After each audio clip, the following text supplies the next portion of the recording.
Hi అండి, అందరికీ నమస్తే. రుచిగా టేస్టీగా రావడానికి దోసకాయ పచ్చడిని నేను ఎలా తయారు చేసానో మీతో షేర్ చేసుకుంటున్నాను. ఒక్కసారి మీరు కూడా ట్రై చేయండి, చాలా టేస్టీగా వస్తుంది.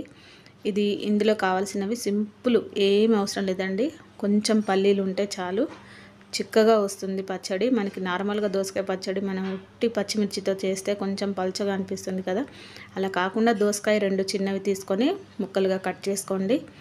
అలాగే పచ్చిమిర్చి కూడా ఒక 100 గ్రామ్స్ తీసుకోండి, ఒక టమాటా. ఇలా తీసుకున్న తర్వాత కళాయిలో కొంచెం నూనె వేసి పచ్చిమిర్చి కొంచెం దూరగా వేయించుకొని దీంతో పాటే టమాటా కూడా వేయించుకోండి.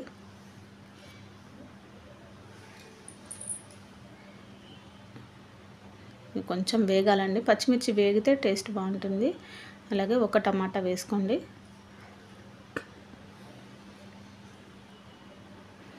నార్మల్గా నువ్వులు పల్లీలు కూడా వేసి చేసుకుంటారండి, అలా కాకుండా మనం ఓన్లీ పల్లీలు, కొంచెం ఒక గుప్పెడు పల్లీలు అయితే సరిపోతుంది. ఇవన్నీ ముందుగా వేయించుకోవాలి, టమాటా, పచ్చిమిర్చి. ఆ తర్వాత దీంట్లో దోసకాయ ముక్కలను కూడా కొంచెం నూనె వేసి వేయించుకోండి, ఉడికించుకోండి. ఈ దోసకాయలు కూడా మనకి పూర్తిగా మెత్తగా అయిపోకూడదండి, కొంచెం పచ్చిగానే ఉన్నప్పుడే మనం దించేసుకోవాలి. బాగా మెత్తగా ఉడికితే కూడా టేస్ట్ అనేది బాగుండదు.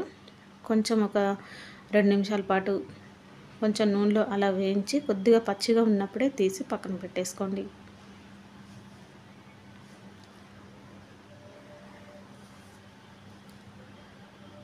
చూడండి, ఈ విధంగా కొంచెం మనకి ఉడికినట్టుగా కొంచెం లైట్గా కలర్ మారుతుంది, అప్పుడు తీసి పక్కన పెట్టేసి ఇలా కొన్ని గుప్పెడు, ఒక స్పూను, పెద్ద స్పూన్తో కొంచెం, ఇప్పుడు నేను ఈ స్పూన్తో తీసుకున్నాను. ఈ పల్లీలు కొంచెం వేగనివ్వండి.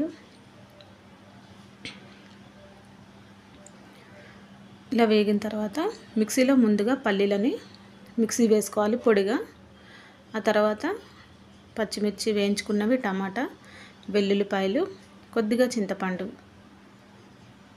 సరిపడంత సాల్ట్, ఒక స్పూన్ జీలకర్ర,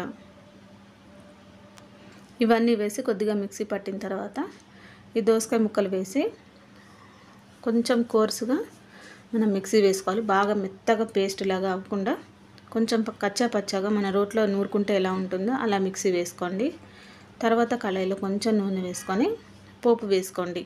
ఒకవేళ మీకు పోపు ఇష్టం లేకపోతే డైరెక్ట్గా అలా కూడా తినొచ్చు.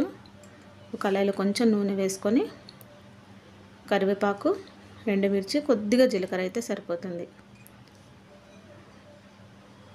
అంతేనండి, చాలా సింపుల్గా తయారు చేసుకోవచ్చు, కానీ రుచి మాత్రం అమోఘంగా ఉంటుంది.